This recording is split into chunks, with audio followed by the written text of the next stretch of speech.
2023년 5월 6일에 전 세계의 이목이 런던 웨스트민스터 사원에 집중되었습니다. 바로 영국 찰스 3세의 대관식이 열리는 행사가 있었기 때문이죠. 천년 가까운 세월 동안 왕과 여왕이 이 왕관을 쓴 역사적 장면을 계속해서 볼 수 있다는 기대감을 가지고 전 세계의 중계진들 125개국의 중계진들을 통해서 전 세계로 중계 송출되었고 수억 명이 그 시간 실시간으로 이 왕의 대관식을 지켜보았습니다. 각국 왕실, 외교사절, 또 정치 지도자들 약 2천여 명이 그 대관식이 열리는 현장에 매여서 모두가 그 모습을 지켜보았고요. 왕의 행렬에는 황금 마차와 그리고 대관 보석 그리고 왕관 등 영국 왕실을 보여줄 수 있는 모든 물건들이 다 동원되기도 하였습니다. 시대를 아우르는 세기의 대관식이라고 불릴 만큼 클래식 성가 그리고 오르간, 합창단, 군악대 연주 그리고 최근에 이 시대에 걸맞게 드론 쇼까지 펼쳐지면서 그야말로 이전에 볼 수 없었던 대관식이라고 하는 평가를 받게 되었습니다. 나중에 이 대관식이 끝나고 난 후에 보도를 통해서 알게 되었는데 이 대관식을 준비하는 과정 그리고 대관식이 끝나고 진행된 문화 행사까지 이 한 번의 대관식을 위해서 영국 정부가 사용한 돈은 약 7,200파운드, 한국 돈으로 1,300억을 넘게 사용하였다라고 하는 것이 언론을 통해 보도되면서 얼마나 거대하게 치러진 대관식이었는지를 체감할 수 있었습니다.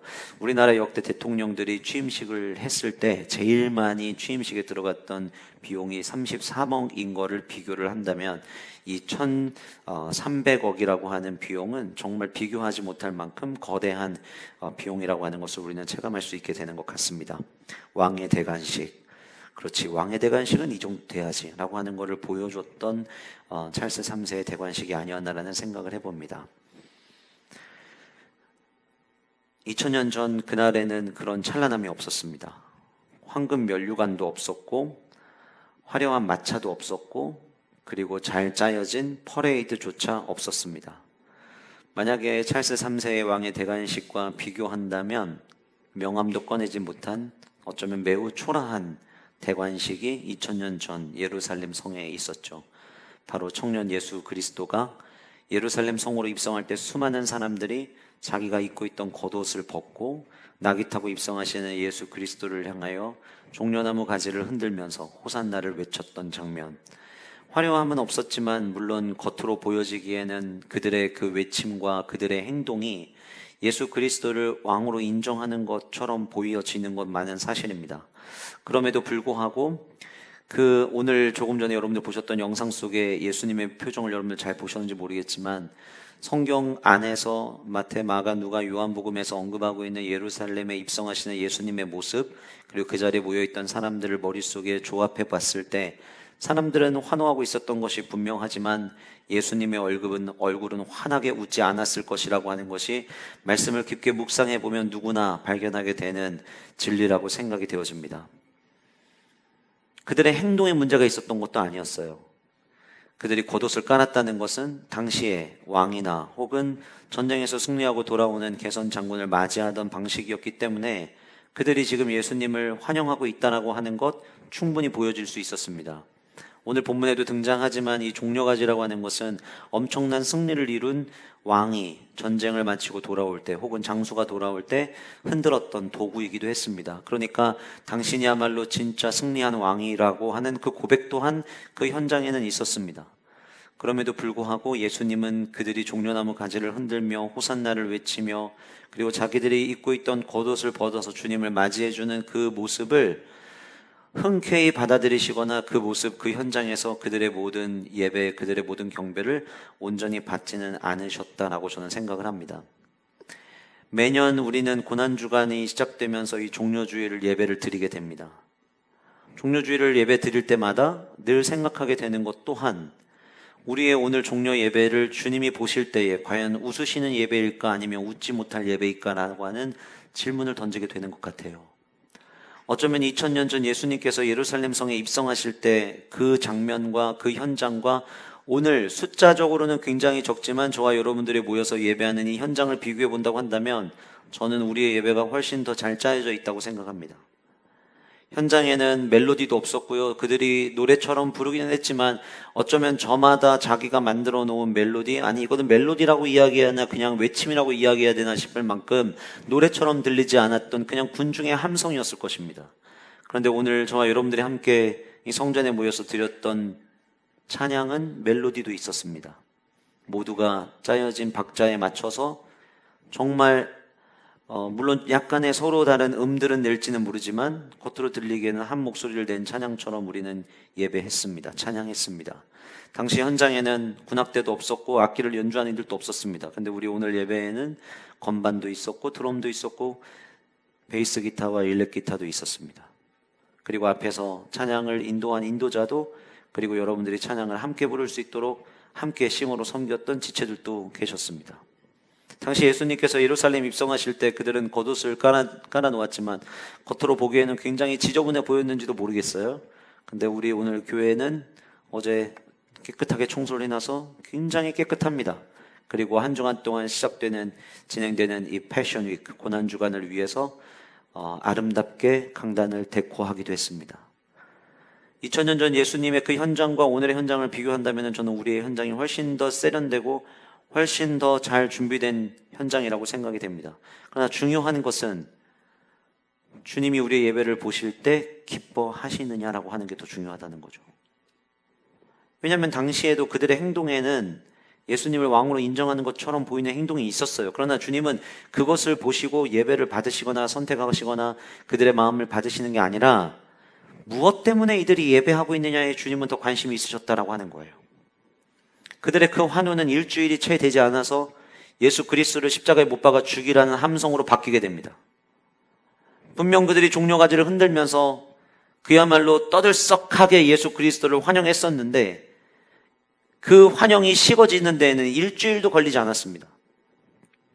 이제는 예수 그리스도는 더 이상 우리에게 필요 없다고 주님을 십자가에 못 박으라고 외치는 군중의 소리로 변했다고 한다면 그들의 그 외침이 결국 그 외침을 받으시는 하나님께 포커스가 돼 있었던 것이 아니라 그들의 감정과 그들의 마음과 그들의 주장을 담기 위한 외침이었을 가능성이 저는 굉장히 높다고 생각이 되어지고, 그런 예배라고 한다면 주님은 그 예배를 기뻐받지 않으신다고 하는 거죠. 마찬가지로 오늘 저와 여러분들이 깨끗하게 정리정돈된 성전에서 함께 찬양을 부르고 고난주간을 기념하기 위해서 강단을 아름답게 꾸며 놓았다 할지라도 우리의 예배 역시 우리가 기준이 되어서 하나님 앞에 드리는 예배라면 주님은 우리의 예배를 보시고도 웃지 않으실 것입니다. 우리는 워시핑 처치로 올 한 해를 달려가고 있습니다. 예배를 계속 이야기하는 이유는 예배가 성도에게 그렇게 중요하기 때문입니다. 예배에 실패하면 성도로서의 신앙의 삶에 모든 것이 무너진다고 이야기해도 과언이 아닐 만큼 예배는 성도에게 있어서 전부와 같다고 생각합니다. 우리가 지금 출애굽기 말씀을 살펴보고 있지만 그 출애굽기의 모든 스토리들이 예배에 관련하여 우리에게 전해주고자 하는 중요한 교훈들을 던지고 있음을 우리가 발견하고 있노라면 하나님 앞에 드리는 예배의 중심은 내가 아니라 하나님이 되어야 된다는 사실을 우리는 매주마다 마주하게 되는 것이죠.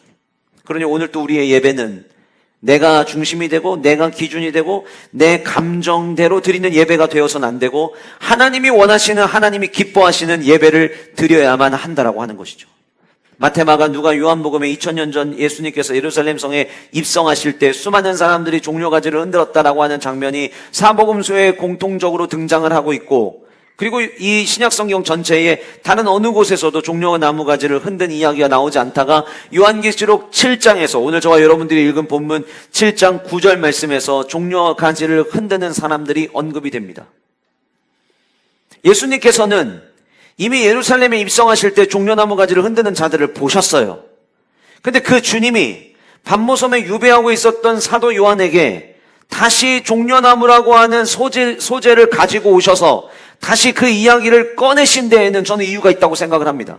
겉으로 보여지기에는 사복음서에 등장한 예수님의 입성이 뭔가 화려해 보이고 뭔가 웅장해 보이고 수많은 사람들이 예수님을 원하는 것처럼 보이고 있지만 예수님께서 원하시는, 예수님께서 꿈꾸시는 천상의 예배와 나중에 완성된 새 예루살렘, 새 하늘과 새 땅에서 드려지는 예배 가운데는 이렇게 종려나무 가지를 흔드는 예배자들이 있을 것이다 라고 하는 것을 사도 요한을 통해서 말씀해 주신다면 주님이 원하시는 것은 예수님께서 공생애년 동안 마주했던 그 종려나무 가지를 흔들던 그 현장이 아니라 오늘 바로 저와 여러분들이 말씀을 통해 살펴볼 이 요한계시록 7장의 종려가지를 흔드는 그 예배자의 모습을 주님은 원하신다라고 하는 거예요.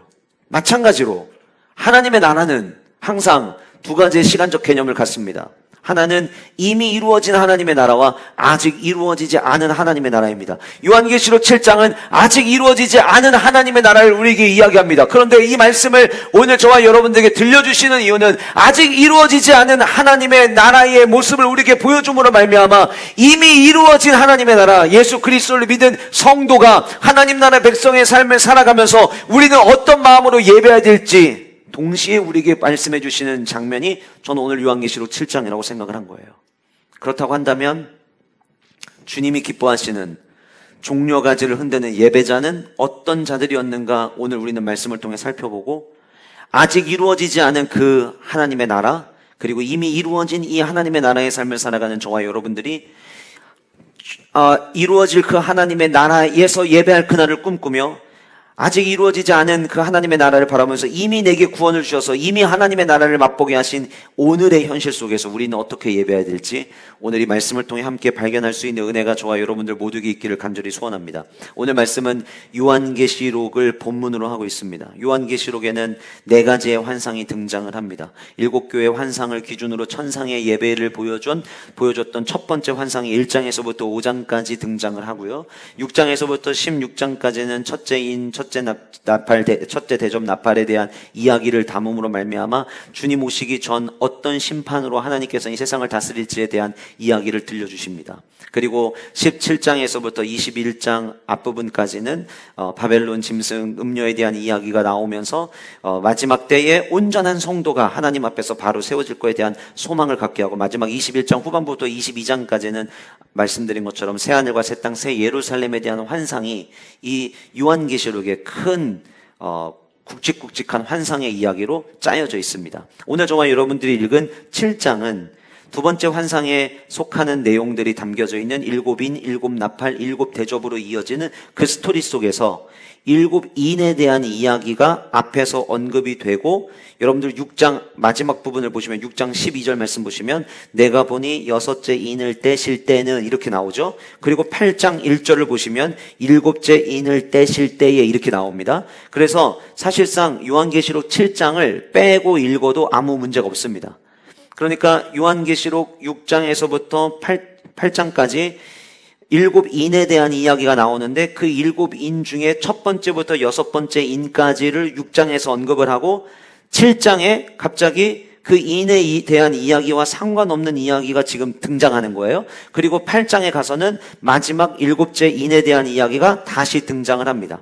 여기 본문에서 나오는 인, 이제 6장과 7장, 8장 안에서 계속해서 주된 스토리가 되어지는 7인은 하나님의 심판과 구속의 계획이 두루마리 안에 담겨져 있는데 이 두루마리를 열 때에는 반드시 인이 필요하고 그 인이 떼어질 때마다 이 세상 가운데 일어나는 심판이 무엇인가를 보여주는 내용이 이 7인에 대한 이야기 속에 담겨져 나와요. 근데 그 내용을 가만히 살펴보면 7인 그리고 7대접, 7나팔로 이어지는 이 본문들을 보면 저와 여러분 성도인 우리들도 마지막 날의 심판에 대한 요한계시록의 말씀을 읽으면 두려움과 때로는 두려움을 넘어서서 머릿속에 이 장면들을 그렸을 때에 약간의 공포감마저 드는 것이 저는 사실이라고 생각을 합니다. 그런데 하나님께서 7인, 7대접, 7나팔 이 땅에 임할 심판과 하나님의 그 마지막 때에 어떻게 하나님의 진노하심이 나타난지를 이야기를 하는 그 중간에 요한계시록 7장을 넣으셨던 이유는 너희들이 이 마지막 때에 일어날 일들이 두렵고 떨리는 일들이 일어나겠지만 그러나 구원받은 성도에게는 그와는 다르게 이런 모습들이 있을 거야 라고 하는 소망을 주시기 위해서 요한계시록 7장의 내용을 7인을 이야기를 하고 더 크게 보면 7인, 7대접, 7나팔의 이야기 속에다가 이 7장의 내용을 넣어 놓으신 거예요. 그러니까 요한계시록 전체가 당시 로마 황제의 핍박 속에서 성도들이 신앙을 지키는 것 때문에 너무 힘들고 괴로워하고 있을 때에 요한계시록을 주심으로 말미암아 성도들로 하여금 끝까지 달려갈 길을 향해 넘어지지 않고 용기 내어 달려가도록 그 글을 주신 것처럼, 그것이 요한계시록이라고 한다면 그 요한계시록에 소망을 주는 메시지에 가장 압축되고 그 하나님의 소망해 주시고자 하는 마음이 가장 잘 담겨있는 장이 오늘 저와 여러분들이 읽은 요한계시록 7장의 내용이다라고 하는 거예요. 저는 오늘 이 말씀을 보면서 요한계시록 7장에서 하나님께서 위로와 소망을 성도들에게 주심으로 말미암아 이 위로와 소망이 없으면 넘어지기 쉬운 성도인 걸 너무나도 잘 아시고 위로와 소망을 주셨던 것처럼 오늘 이 말씀이 저와 여러분들에게 하늘의 위로가 되기를 소원하고 하늘의 소망이 되기를 소원합니다. 또한 동시에 오늘 말씀의 제목이 그러하듯이 우리는 앞으로도 주님 앞에 서는 그날까지 예배하는 자들로 서야 될 터인데 우리는 어떤 예배자가 될 것이냐? 본문에 등장하는 종려가지를 흔드는 예배자가 되게 해달라는 그 간절한 기도의 제목을 마음에 담고 함께 오늘 말씀을 나눌 수 있기를 주님의 이름으로 권면하고 축복합니다. 종려가지를 흔드는 예배자는 어떤 예배자인가? 첫 번째로 하나님의 보호하심을 입은 예배자라고 하는 사실이에요. 요한계시록 7장을 학자들이 만약에 두 부류로 나누면 구분을 한다고 한다면 1절에서부터 8절까지를 앞단락으로 보고 9절에서부터 마지막 17절까지를 두 번째 단락으로 봅니다.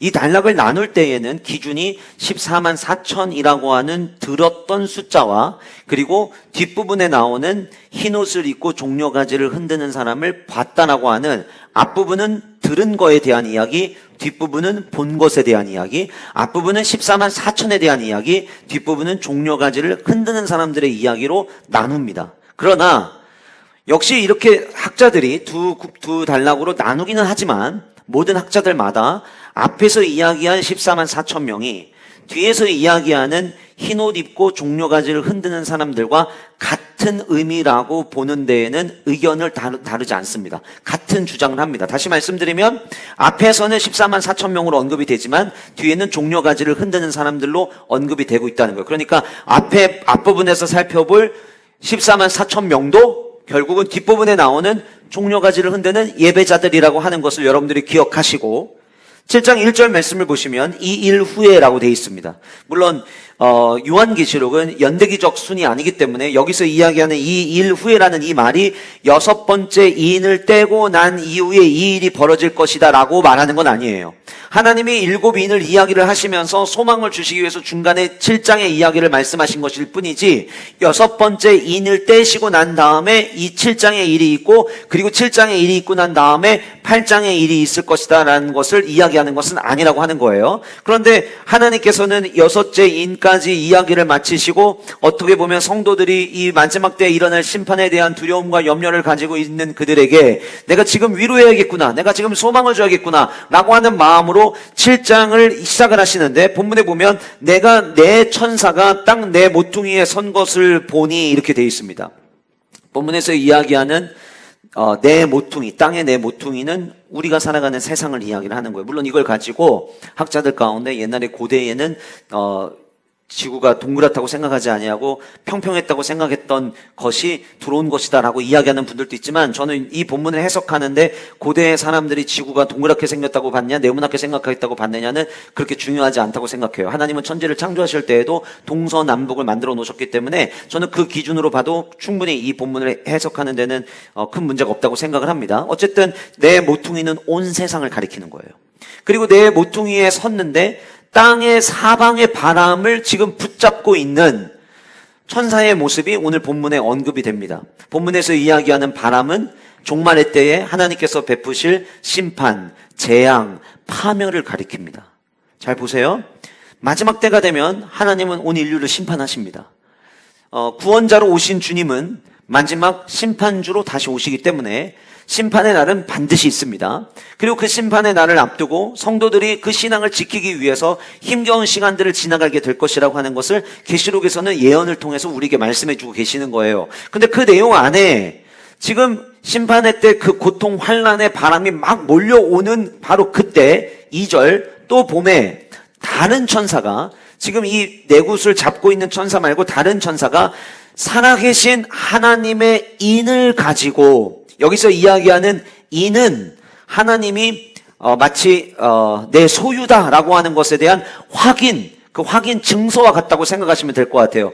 우리가 지금 출애굽기 말씀을 살피고 있는데 앞으로 계속해서 살펴볼 출애굽기 본문 가운데 마지막 10번째 재앙의 문설주가 있고 피를 바른 가정들, 이 가정은 하나님이 인정하시는 가정, 지키시는 가정, 보호하시는 가정, 그래서 그 가정에는 죽음이 넘어 패스 오버 했다. 그래서 우리가 출애굽기에서 6월절이라고 한 절기를 지키게 되잖아요. 마치 그런 것처럼 본문에 등장하는 인이라고 하는 것, 하나님의 인이라고 하는 것은 이 사람은 내 백성이야, 이 사람은 내가 보살펴야 될 사람들이야 라고 하는 그 하나님의 인을 가지고 와서 해 돋는 데로부터 동쪽으로부터 올라와서 땅과 바다를 해롭게 할 권세를 받은 내 천사를 향해 큰 소리로 외칩니다. 뭐라고 외치냐면 3절 이렇게 외쳤어요. 우리 하나님의 종들의 이마에 인치기까지, 누가 하나님의 신실한 백성인지 인치기까지 땅이나 바다나 나무들을 해하는 일을, 심판하는 일을 잠깐 멈춰라 라고 이야기했다는 거예요. 그리고 난 다음에 뒤에 4절에 인침받은 자의 수를 들으니 이스라엘 자손 각 지파 중에서 인침받은 자들이 14만 4천이다 이렇게 이야기를 하는 거예요. 그러니까 14만 4천이라는 수는 하나님의 인침을 받은 수이고, 하나님의 인침을 받았다는 것은 하나님이 인정하시는 자기 백성, 하나님이 끝까지 보살펴야 되는 하나님의 백성, 그래서 그 하나님의 백성들이 인을 받았다라고 보시면 되는 거예요. 그러니까 본문에서 이야기하는 인침받은 자들이 요한계시록 7장 9절 뒷부분에 종려가지를 흔드는 자들로 나온다면 결국 그들은 어떤 사람들이냐? 환난과 파멸 속에서 하나님의 인침을 받아 하나님의 보호하심을 받은 백성들이라고 하는 거예요. 저는 저와 여러분들 모든 영가족들이 종려가지 흔드는 자들 되기를 원합니다. 하나님의 보호하심을 받은 자답게 예배하는 우리 공동체가 될 수 있기를 주님의 이름으로 간절히 축복합니다. 여러분 잘 보세요. 머릿속에 그림을 한번 그려봅시다. 수많은 사람들이 있었어요. 천사가 4개의 모퉁이를 잡고 있습니다. 심판이 몰려옵니다. 그런데 하나님이 인치기 전까지 심판을 시작하면 안 된다라고 외쳤다라고 한다면, 여기서 우리가 유추해 볼 수 있는 게 있어요. 많은 사람이 다 이마에 인을 받았다는 것은 아니라는 거예요.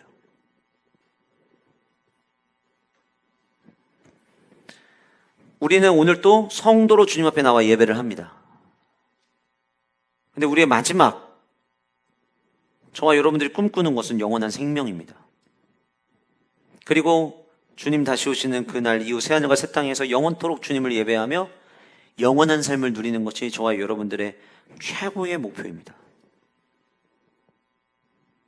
주님은 신앙생활이 쉽지 않다는 것도 말씀해 주셨고, 그리고 여러분들도 느껴보시겠지만 신앙생활 하면서 말씀대로 살아간다는 것이 결코 쉽지 않습니다. 그러나 우리가 말씀대로 살아내기 위해서 애쓰고 힘쓰면 그 다음 하나님께서 우리에게 주시는 은혜가 따라옵니다. 주님의 보호하심이죠. 저와 여러분들이 하나님 말씀대로 살아내는 그 모습 속에서 주님은 온전한 성도들의 이마에 이 백성은 나의 백성이라고 인을 치실 거예요. 목사로서 영가족 모두가 하나님의 인침을 받은 자녀들 되시고 우리 모두 영원토록 주님의 나라에서 함께 예배하기를 꿈꾸지만, 저의 소망은 그렇지만 여러분들이 오늘 어떤 마음으로 예배드리고 있느냐에 따라서 나는 인받은 자로서 예배를 드리고 있는지 그렇지 않은지 여러분 스스로 어느 정도는 저는 가늠할 수 있다고 생각을 합니다. 어떻게 가늠할 수 있을지 말씀드릴게요. 2000년 전 예수님이 예루살렘 성에 입성하실 때 종려나무 가지를 흔들었던 사람들은 종려나무 가지를 흔들었던 이유가 분명했습니다. 로마의 압제 속에서 그들은 자유로움을 원했습니다. 지금보다 더 나은 삶을 꿈꿨던 것이죠. 예수 그리스도를 메시아로 받아들일 때 그들의 마음속에는 정치적인 탄압과 경제적 어려움과 그리고 여전히 이 애매한 경계선 가운데서 살아가고 있는 우리 민족이 이제는 더 이상 이렇게 살아가지 아니하고 자유로운 하나님의 백성으로 모든 것을 다 누리며 살기를 그들은 꿈꾸기 시작했습니다. 불과 3년 전까지만 해도 그 꿈을 꾸지 못했습니다. 포기하고 살았습니다. 그런데 갑자기 예수라고 하는 청년이 나타나더니 그 청년이 다니면서 이적과 기적을 행하기 시작을 합니다. 아픈 자에게 때로는 손을 얹고 때로는 말만 했음에도 불구하고 병든 자가 나음을 입습니다. 12년 동안 여기저기 다 찾아다니면서 의사를 찾아다녔음에도 불구하고 낫지 못했던 그 질병으로 저렇게 죽어가나 싶었던 사람이 살아나는 모습을 보았고 들었습니다. 예수님의 말씀을 듣기 위해 수천 명의 사람들이 모여 있는데 예수님은 어린아이가 가지고 온 도시락을 하늘을 우러러 축사하고 기도하고 났을 때 거기에 모여있는 남자 성인들만 5천 명을 먹이고도 12광주를 남기는 기적을 행하셨습니다. 이분이 만약에 우리의 왕이라면 우리 민족은 앞으로 먹을 걱정은 안 해도 되겠구나. 이분이 우리의 왕이라면 병 걸려서 죽는 사람은 없겠구나. 이 정도의 능력이라면 정치적인 문제 또한 해결할 수 있겠구나. 우리 모두가 우리의 삶 가운데 우리의 문제를 해결해주는 이분을 우리의 왕으로 모시고 살아간다면 더 이상 로마라고 하는 이 거대한 힘이 우리에게는 더 이상 두렵지 않을 거야 라고 하는 확실한 바람이 그들 안에 있었던 거예요. 그들에게는 그 소망이 있었던 거예요.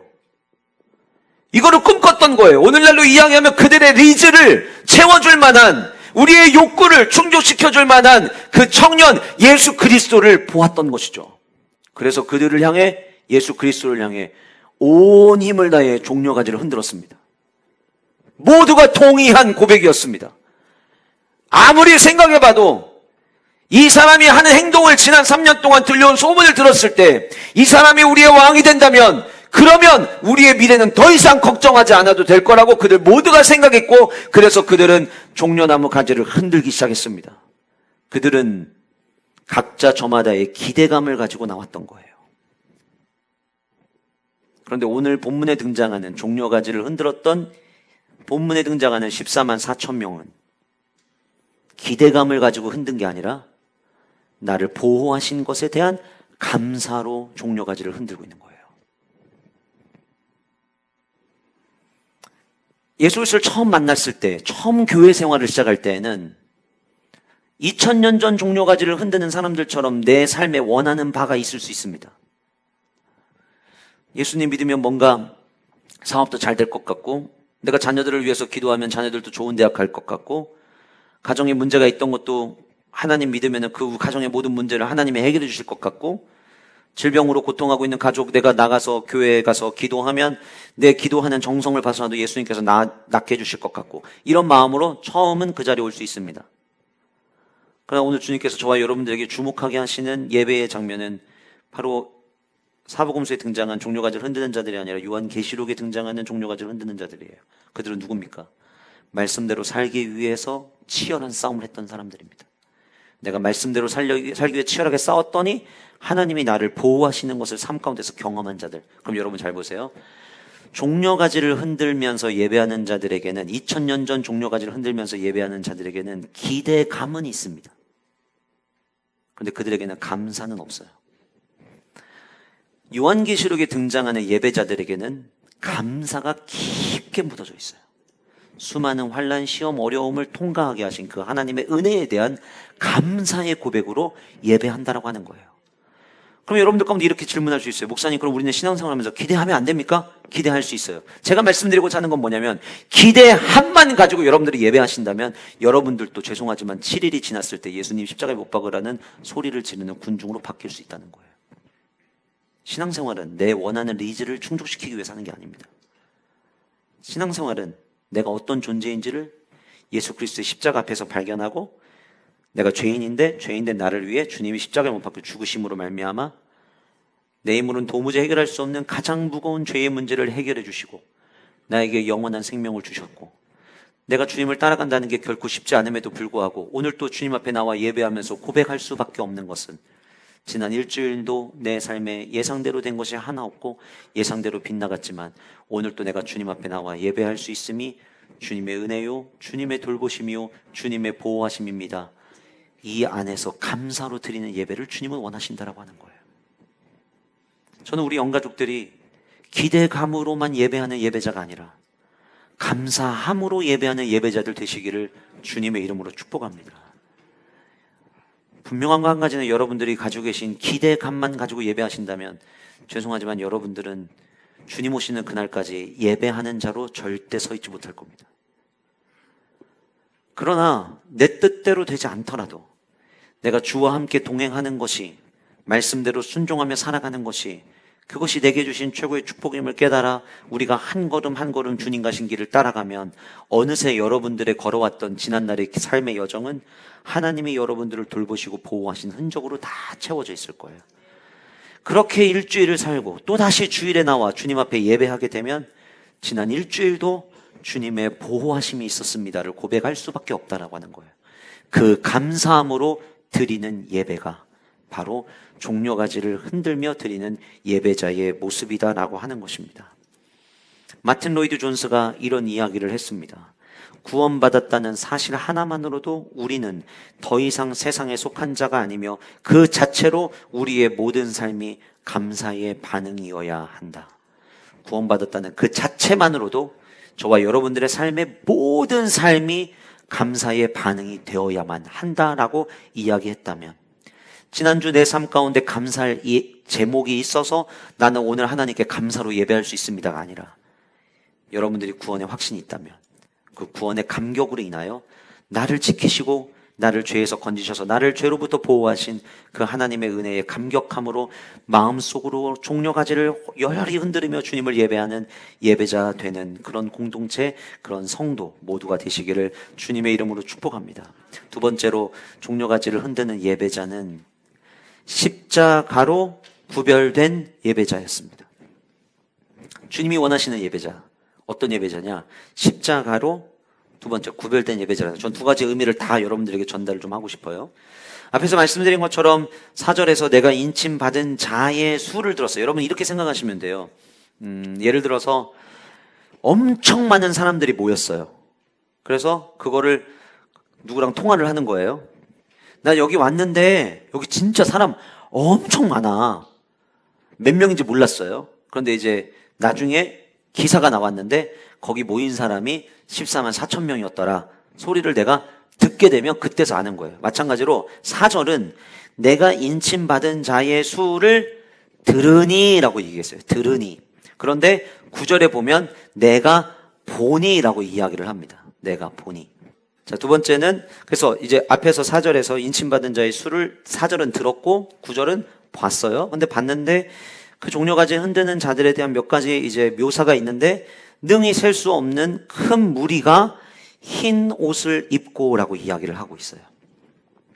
13절 말씀 밑으로 조금 내려가셔서, 제가 9절과 10절과 12절은 조금 이따 제가 살펴볼 거고요. 13절 내려가시면 장로 중 하나가 응답하여 나에게 이르되 이 흰옷 입은 자들이 누구며 또 어디서 왔느냐라고 질문을 합니다. 여기서도 흰옷이라고 하는 소재가 또다시 등장을 합니다. 14절에 내려가 보시면 내가 말하기를 내 주여 당신이 아시나이다 하니 그가 나에게 이르되 이는 큰 환난에서 나오는 자들인데 어린 양의 피에 그 옷을 씻어 희게 하였느니라 라고 나와요. 그러니까 지금 9절과 13절과 14절에 전부 다 무엇을 중심으로 지금 이야기가 흘러가고 있냐면 흰옷을 중심으로 이야기가 흘러가고 있다는 거예요. 다시 말씀드리면 종려가지를 흔드는 이 행위보다 지금 보다 더 집중을 하고 있는 게 뭐냐면 그 사람들이 입고 있는 옷에 집중을 하고 있다는 거예요. 그래서 그 도대체 흰옷 입은 사람들의 정체는 뭐냐? 그들은 도대체 어떻게 하다 저렇게 옷이 휘어졌냐?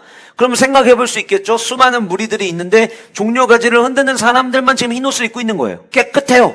다른 사람들은 딱 봤을 때 뭔가 죄에 억눌리고 그리고 죄의 흔적들이 남아있어서 뭔가 더러운데, 지금 이 종려가지를 흔드는 사람들은 흰옷을 입고 너무 깨끗한 거예요. 근데 저 사람들은 어떻게 하다 흰옷을 입고 있는 거예요? 왜 저 사람 저렇게 하얀 거예요? 물어봤더니 큰 환난에서 나오는 자들인데, 그럼 이 큰 환난에서 나오는 거는 어떻게 나오는 거예요? 아까 첫 번째 대지에서 이야기한 것처럼 하나님의 보호하심 때문에 지금 그 큰 환난을 통과해서 나오고 있는 거예요. 나오고 있는데 그들이 누구냐? 어린 양의 피에 그 옷을 씻어서 깨끗해진 자들이다 라고 이야기하고 있다는 거예요. 그러니까 종려가지를 흔드는 자들은 십자가의 은혜를 경험한 자들인 거예요. 사복음서에 등장하는 예수님이 예루살렘 성에 입성하실 때 종려가지를 흔들었던 사람들은 100% 십자가 사건 전이었습니다. 십자가가 무엇인지도 몰랐습니다. 100% 다라고 제가 얘기할 수 있는 이유는 예수님의 제자들마저도 예수님이 십자가에 못 박혀 죽기 전에 내가 곧 죽게 될 거라고 말씀하셨지만 그 말이 무슨 의미인지 도무지 몰랐어요. 그러니까 예수님의 제자를 포함한 그 모든 사람들은, 그러니까 예수님의 제자들도 뒤따라가면서 누가 오른쪽에 있냐, 누가 좌편에 앉을 거냐를 가지고 이야기한 거 아니에요? 그러니까 그들 모두가 사복음서에 등장하는 그 예루살렘 입성하는 장면이 나오는 그 현장에 있었던 모든 사람들은 십자가가 뭔지도 모르고 십자가에서 앞으로 행하실 일이 무엇인지도 도무지 가늠할 수 없는 상황들이었다는 거예요. 누가 기대감만 가지고 예배하느냐? 십자가를 모르는 자들은 기대감만 가지고 예배하는 거예요. 누가 감사함으로 예배하느냐? 십자가의 은혜를 경험한 자들이 감사함으로 예배하는 거예요. 사복음서에 등장하는 종려나무 가지를 흔든 사람들은 십자가 전, 요한계시록 7장에 등장하는 종려나무 가지를 흔드는 사람들은 십자가 후라는 거예요. 그러니까 여러분들이 오늘 내가 서 있는 지금 위치가 십자가를 머리로 아는 걸 얘기하는 게 아니라 십자가를 통과했냐, 그래서 십자가를 지금 내가 지나와서 예배를 하고 있느냐, 아니면 아직도 십자가가 뭔지를 모르고 예배하고 있느냐, 이거 굉장히 중요한 문제예요. 오늘 본문에서 큰 환난에서 나왔는데 그들이 어린 양의 피로 그 옷을 깨끗하게 씻었다. 그러면 여러분, 우리는 누굽니까? 주님은 저와 여러분들이 종려나무 가지를 흔드는 예배자 되기를 원하시는데, 주님이 그런 예배자를 원하신다는 것은 결국 뭘 의미하는 거예요? 저와 여러분들이 십자가가 얼마나 고귀하고 십자가가 얼마나 존귀한지 우리 모두가 알고 예배하기를 주님 원하신다는 거예요. 내일부터 고난주간 특세입니다. 성도, 저는 그렇게 생각합니다. 성도라고 한다면 십자가의 은혜에 날마다 젖어 살아야 된다고 저는 생각합니다. 성도가 놓치지 말아야 될 게 있다면 십자가의 은혜요 감격이라고 저는 생각합니다. 내가 지금 건강하게 신앙생활을 하고 있는지 그렇지 않은지를 점검할 수 있는 최고의 방법은 십자가 앞에 내가 섰을 때 나는 무엇을 느끼고 있는가를 점검해보면 저는 정확하다고 생각합니다. 여러분들 오늘 성전에 들어오시면서 또 고난주간이라고 또 이쁘게 꾸며놨네, 여기서 끝났다면 십자가를 모르는 겁니다. 십자가를 바라볼 때 내 마음에 떨림이 있고, 주님 또다시 예수님의 십자가를 깊게 묵상할 수 있는 은혜의 시간이 제게 왔군요. 평상시에 그냥 걸려있던 십자가에 마치 나를 위해 흘리신 예수 그리스도의 보혈을 상징하는 것처럼 붉은 천이 아래를 향해 내려오고 있는 십자가를 바라보면서, 그렇지, 눈에 보이진 않지만 저 천 아래 저 자리가 바로 내 자리였지. 예수님의 그 피 흘리심이 있어서 내가 오늘 또 살아갈 수 있지. 그 은혜와 감격이 내 안에 있냐는 거예요. 그래서 우리가 이 종려가지 흔드는 자들이 누군가를 볼 때 먼저는 십자가를 통과해야 돼요. 십자가의 은혜를 경험해야 돼요. 그 십자가의 은혜를 경험한다는 것은 내 안에 있는 죄가 있는데 그 죄를 예수 그리스도의 보혈로, 어린 양의 피로 깨끗하게 씻어주셔서 정결하게 됐느냐를 점검해야 된다는 거예요. 그런데 제가 여러분들에게 십자가라고 하는 첫 번째와 두 번째 구별이라고 하는 단어를 또 넣어드렸어요. 구별된 예배자. 예수 그리스도께서 저와 여러분들을 위해 피 흘리심으로 말미암아 우리는 우리의 죄를, 원죄를 씻음 받습니다. 성경은 우리에게 뭘 이야기하냐면 구원받은 성도라면 구원받은 성도답게 계속 흰옷 입고 살으라는 거예요. 저는 흰옷을 되게 좋아합니다. 제가 흰옷을 좋아한다는 거는 흰옷을 입어도 큰 타격감이 없다는 거예요. 흰옷 잘 입기 싫어하시는 분들 흰옷 왜 안 입으시려고 하죠? 뭐 자꾸 묻으니까. 그죠? 저는 흰옷 입을 때만큼은 자식도 없습니다. 애들이 발로 건드리면 뭐라고 합니다. 야, 오늘 아빠 흰 바지 입었잖아. 제가 이렇게 이야기합니다.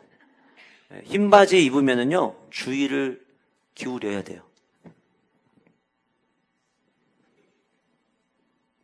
성도잖아요. 그럼 우리는 죄에 대해서 주의를 기울여야 돼요. 그리스도의 보혈로 깨끗해진 그 옷이 더럽혀지지 않기 위해서 우리는 주의하며 살아가야 돼요.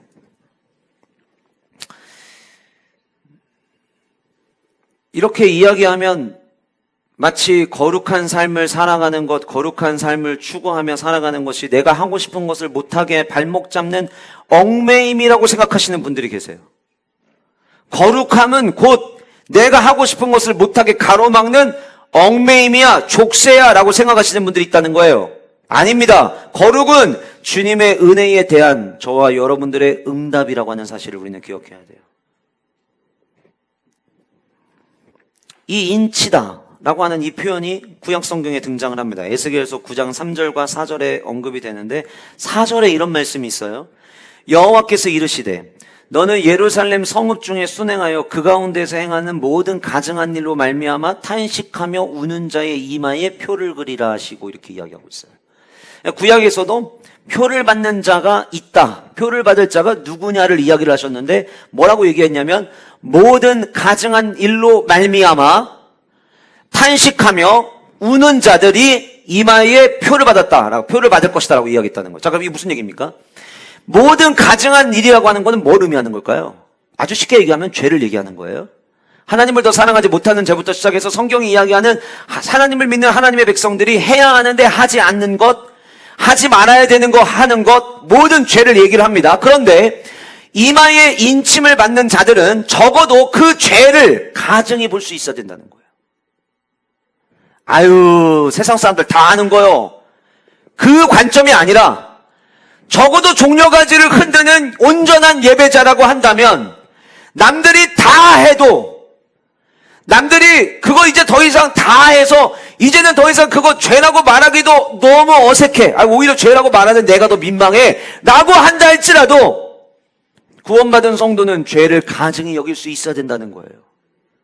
두 번째로 우리가 늘 기도할 때마다 종종 얘기하는, 원죄는 예수 그리스도의 십자가 앞에서 완전히 해결받았지만 연약하죠. 그래서 나도 모르게 누군가를 미워하고 시기하고 질투하는 죄부터 시작해서 많은 죄를 우리는 저지릅니다. 그런데 그럴 때에 인간은 원래 연약한 거라니까. 질 수도 있는 거야. 누군가 미워할 수도 있는 거야. 그 사람 감정 그거 어쩔 수 없는 거야. 야, 그런 것까지 다 회개하면 어떻게 사냐? 답답해서 어떻게 사냐? 이게 아니라 내가 연약해서 실수했을 때, 그 실수하는 것을 하나님이 발견하게 하셨을 때 나의 그 죄된 모습 때문에 주님 앞에 나와 탄식하며 울 줄 아느냐라고 하는 거예요. 진짜 주님이 원하시는 종려가지를 흔드는 예배자는 어떤 예배자냐면 죄에 대해서 죄를 아무렇지도 않게 여기는 게 아니라 죄는 가증한 일로 여길 줄 아는 영적인 센서가 작동되고 있으며 혹여 내가 실수로 죄를 저질렀을 때 그 죄 때문에 주님 앞에 나와 탄식하며 울며 회개할 줄 아는 자들이 이마에 인침받은 자들이고 그런 자들의 예배를 주님은 기뻐하신다는 거예요.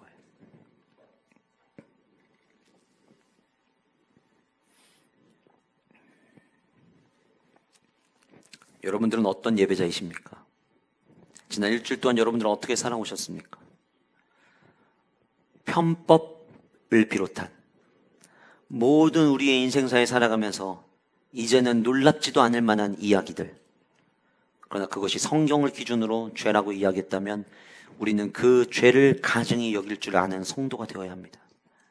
죄에 노출되어 있고 죄가 내 삶 가운데 와도 경계하지 않고 그 더러운 죄가 흰옷 입은 나의 삶에 묻어지는 거에 대해서 전혀 속상해하지 않으면서 오히려 너무 깨끗하게 사는 것보다 좀 묻고 사는 게 오히려 더 속편하다 라는 생각을 만약에 우리가 갖고 있다면 우리는 절대 하나님이 기뻐하시는 온전한 예배자가 될 수 없을 거예요. 저는 우리 영가족들이 종려주일을 맞이해서 다시금 하나님 앞에 십자가로 구별된 예배자 되겠습니다를 결단하는 은혜가 우리 모두에게 있기를 간절히 소원합니다. 죄의 모양은 흉내도 내지 말아야 합니다. 죄는 죄입니다. 죄를 죄가 아닌 것처럼 아무리 포장하려고 해도 죄는 죄입니다. 예수 그리스도의 흰옷 입은 성도로서 여러분들의 가정의 정결함을 지키시고 성도로서 흰옷 입은 성도로서 죄에 대해서 가증히 여길 수 있는 영적 센서가 잠들지 않기를 소원하고 혹여 넘어지셨다면 주님 앞에 나와 울 줄 아는 우리 모든 예배자들 되시기를 주님의 이름으로 축복합니다.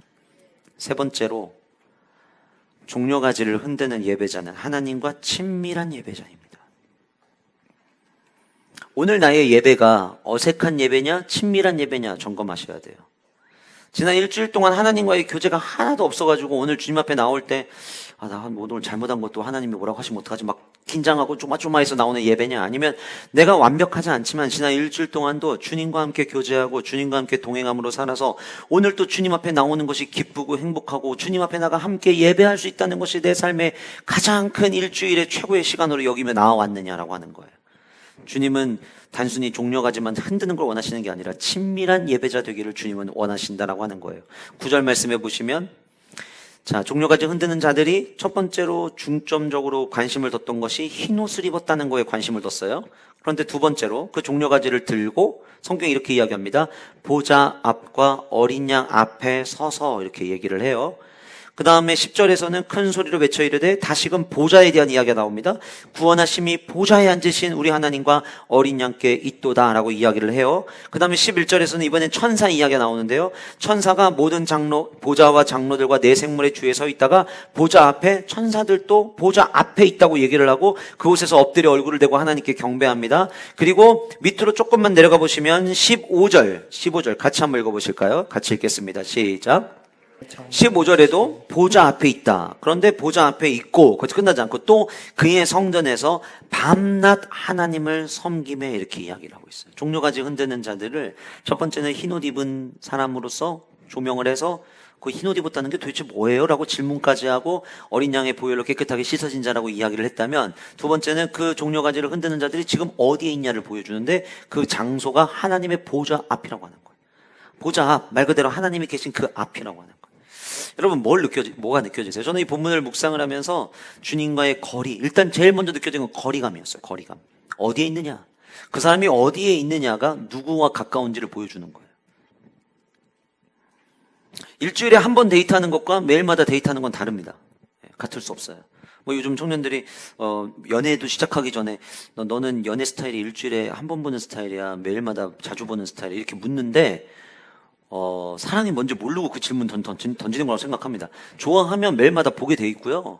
만약에 어쩔 수 없이 형편상 멀리 떨어져 있게 되면 일 끝나는 시간, 일 안 하는 시간에는 늘 전화기 붙잡고 살게 돼 있습니다. 그게 진짜 사랑하는 모습이지. 나는 자주 보는 거 싫고 일주일에 한 번 보는 거 원해. 나랑 컨셉이 비슷하네. 우리는 맞는다. 웃기지 말라고 해요. 그런 사랑은 없습니다. 여러분 정말 하나님을 사랑하잖아요? 그러면 주님 앞에 더 오래 머물고 싶은 게 당연한 겁니다. 주님은 어떤 스타일이세요? 저는 일주일에 한 번 보는 스타일인데, 주님은 어떤 스타일이세요? 저는 일주일에 2번이면 딱 족하다고 생각하는데, 여러분 오해하고 듣지 마세요. 그렇다고 해서 제가 이 말씀대로라면 여러분들을 매일마다 주님 보좌 앞에 나왔다 가십시오, 이걸 얘기하려고 하는 게 아니에요. 주님 앞에 나와서 예배하는 것도 마찬가지지만 우리의 일상의 우리의 삶의 모습과 우리의 삶의 자세, 저는 똑같다고 생각합니다. 나는 내 삶 가운데 주님의 신적 개입이 있기를 나는 원하고 있느냐? 은혜의 개입이 내 안에 있기를 원하고 있느냐? 내 삶의 모든 크로노스가 하나님의 카이로스가 되기를 나는 원하고 있느냐? 그런 사람들은 주님과 날마다 교제합니다. 그런 사람들은요, 내가 뭘 해도요, 괜히 하나님 아버지 앞에서 얼쩡거리는 것처럼 행동하고 싶어 합니다. 왜 여러분들 연애하실 때 다들 기억 있잖아요. 우연인 것처럼 좋아하는 사람 앞에서 괜히 한두 번씩 얼쩡거리셨던 적 있잖아요. 내가 좋아하고 사랑하면 그 앞에 머물게 되어 있는 거예요. 눈에 띄고 싶은 거예요. 하나님을 내가 사랑하고 하나님을 사랑하는 마음으로 예배하는 예배자면 다른 데 가고 싶지 않아요. 주님의 보좌 앞에 머물고 싶어 해요. 일주일의 삶 가운데 매일마다 예배가 없을 뿐이지, 각자의 삶 속에서 내가 오늘 이 현장에도 주님 내 앞에 계시다고 생각하고 일을 해요. 책상에 도착하자마자 어떤 분들은 직장에 도착하셔서 하나님 말씀 묵상하시면서, 주님 제가 오늘 머무르는 이 작은 공간이 주님의 임재가 있는 공간이 되길 원합니다. 주님 지금도 살아 역사하시는 주님, 저 지켜보고 계시죠? 저 오늘 또 제 삶을 주님께 맡겨드립니다. 주님 저와 동행해 주세요. 누군가로 인해서 감정 상한 일 있어요. 하나님 저 감정 상하네요. 성도처럼 살아간다는 게 참 힘드네요. 그래도 주님 사랑해야겠죠? 그래도 제가 섬겨야겠죠? 예, 제가 주의 말씀에 순종하겠습니다. 늘 주님 앞에 머무는 거죠. 하나님은 저와 여러분들이 친밀한 예배자 되기를 원하십니다. 친밀하지 않으면 예배가 어색해집니다. 혹시 여러분들 가운데 내가 예배가 어색한 이유가 이것 때문이었구나, 오늘 이제서야 아신 분들도 계실지도 몰라요. 내가 하나님과 친밀하잖아요. 매일매일마다 그분과 교제하고 매일마다 그분과 동행하면 우리는 주님 앞에 나오는 것, 그리고 내 삶 속에서 주님과 함께 동행하는 그 삶이 너무 행복합니다. 2000년 전 종려나무 가지를 흔들었던 그 수많은 사람들을 향해 성경은 무리라고 표현합니다. 제자도 아니고요, 백성도 아니고 자녀도 아닌 그냥 불특정 다수의 무리입니다. 무리는 예수님과 아무런 커넥션이 없습니다. 연결고리가 하나도 없습니다. 그러나 보좌 앞에 나아간다는 것은 그 보좌에 계신 분과 내가 연결되어 있다는 고백과 같은 거예요. 하나님은 저와 여러분들이 무리로 예배하기를 원하지 않으십니다. 하나님은 저와 여러분들이 제자로 예배하기를 원하시고 주님의 친밀한 자녀로 예배하기를 주님은 원하십니다. 그래서 하나님과의 친밀함을 우리는 점검해야 된다고 하는 거예요. 시편 90편은 모세의 시인데요, 모세가 시편 90편 1절에 이렇게 고백을 합니다. 주여, 주는 대대에 우리의 거처가 되셨나이다. 주는 대대에 우리의 거처가 되셨나이다. 이게 무슨 말인 줄 아세요, 여러분? 하나님을 한 번씩 찾아가서 만나는 분 말고 주님 당신 자체가 우리의 거처, 내 집이 되어 주옵소서, 그 얘기예요. 나는 날마다 주님과 동행하고 싶습니다. 나는 날마다 주님과 동행하고 싶은데 가만히 생각해 보니까 내가 날마다 가는 곳이 내 집이에요.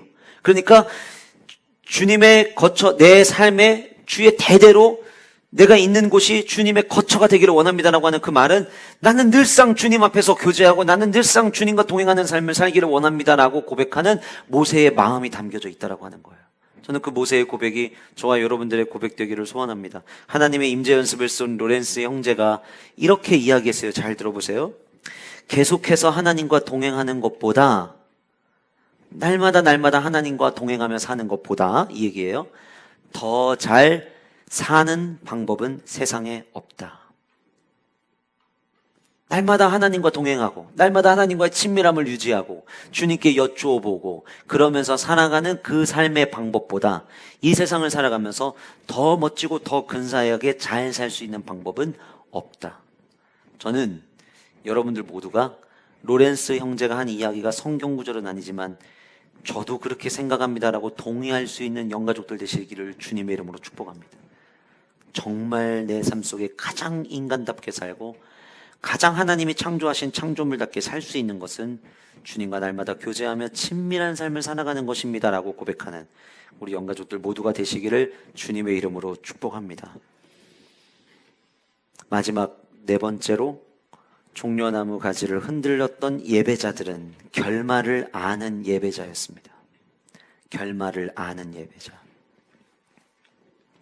16절과 17절, 그들이 다시는 줄이지도 아니하며 목마르지도 아니하고 해나 아무 뜨거운 기운에 상하지도 아니하리니 이는 보좌 가운데 계신 어린 양이 그들의 목자가 되사 생명수 샘으로 인도하시고 하나님께서 그들의 눈에서 모든 눈물을 씻어주실 것이라. 지난 일주일 동안 여러분들 가운데도 눈물 흘려셨던 분들 계시지 않을까요? 없기를 바라지만 담임 목사로서 그럼에도 불구하고 나도 모르게 기도할 때마다 흘러나오는 눈물을 참지 못했던 분들이 여러분들 가운데 계시리라 생각됩니다. 우리는 결과를 모르면 염려하게 돼 있습니다. 지난주에 우리가 함께 설교 말씀드렸던 것처럼 왜 우리의 인생이 염려가 되냐면 예상한 대로 안 되기 때문이라고 했잖아요. 만약 결말을 알면 큰 걱정을 안 합니다. 제가 야구를 좋아한다는 건 우리 영가족들은 웬만하면 아실 테니까. 야구를 근데 계속 다 볼 수가 없잖아요. 여러분들 야구를 아무리 좋아해도 야구하는 시간에 그 3시간 반 넘는, 짧으면 그 전에 끝나기도 하지만 그 야구를 계속 볼 수는 없어요. 그러다 보니까 경기가 있고 나면 하이라이트를 보게 되죠. 그런데 여러분, 경기를 현장 가서 직접 볼 때와 경기가 다 끝난 다음에 하이라이트를 볼 때의 가장 큰 차이는 긴장감의 차이입니다. 경기가 이겼는데 분명히 그 경기가 지고 있다가 역전승을 했다. 그 사실을 알고 전체 경기를 보든 아니면은 하이라이트를 보든 이미 결과를 알고 보면 지금 상대방이 홈런을 치고 안타를 쳐서 점수가 벌려졌어도 그것 때문에 염려하지 않습니다. 왜냐하면 어차피 경기 결과를 알기 때문이에요. 오히려 그러면 그럴수록 와, 되게 못했는데 이긴 거네. 이렇게 실점을 하다가 역전을 했다는 거네.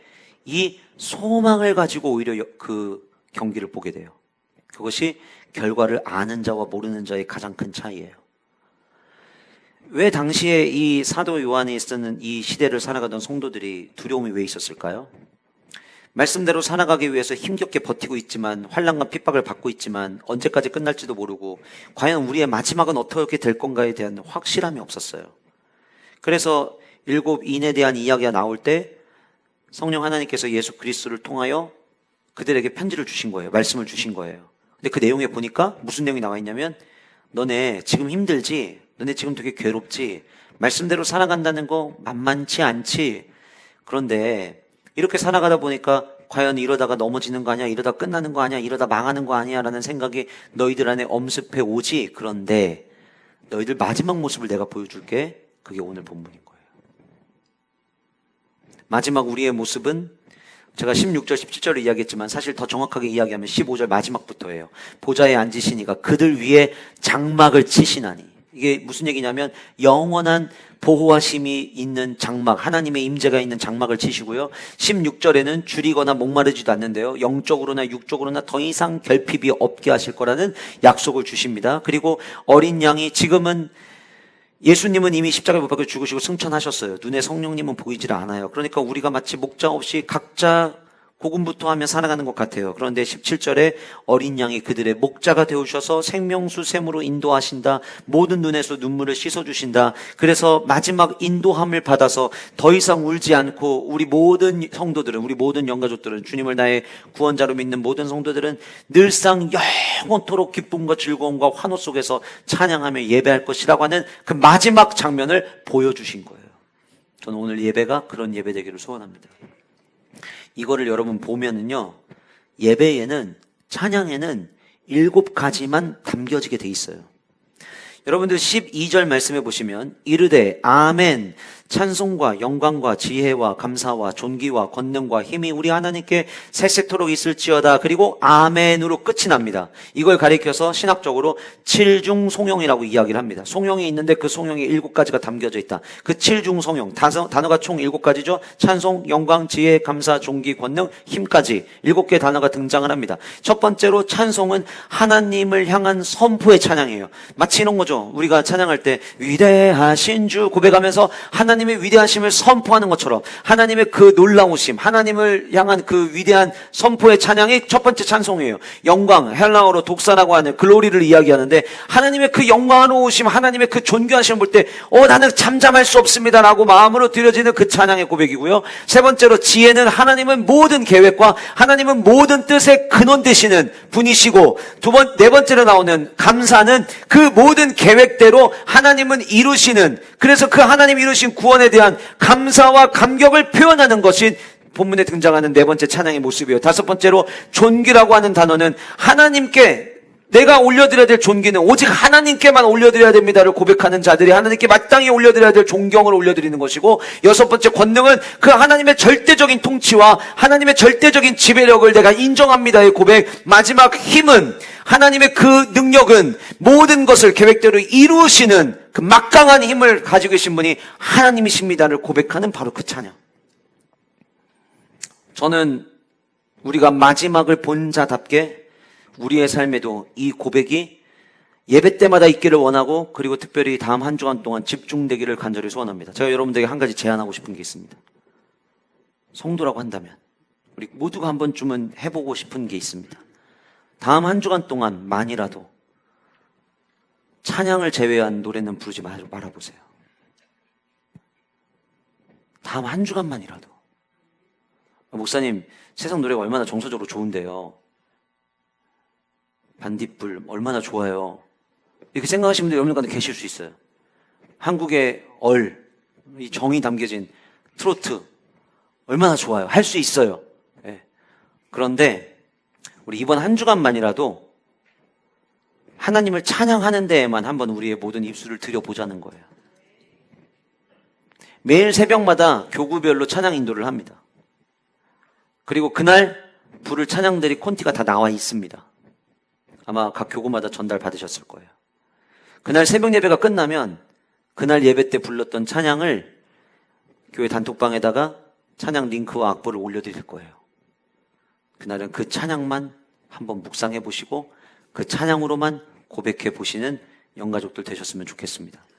그리고 우리의 찬양의 고백이 종려나무 가지를 흔들었던, 흰옷 입고 보좌 앞에서 친밀한 예배를 드리면서 올려드렸던 그 찬양을 드렸던 14만 4천 명, 그 무수히 수많았던 사람들처럼 저와 여러분들의 예배가, 저와 여러분들의 찬양이, 저와 여러분들의 경배가 종려나무 가지 흔드는 예배, 주님이 기뻐하시는 예배자로 예배드리는 저와 여러분들 모두가 될 수 있기를 주님의 이름으로 축복합니다.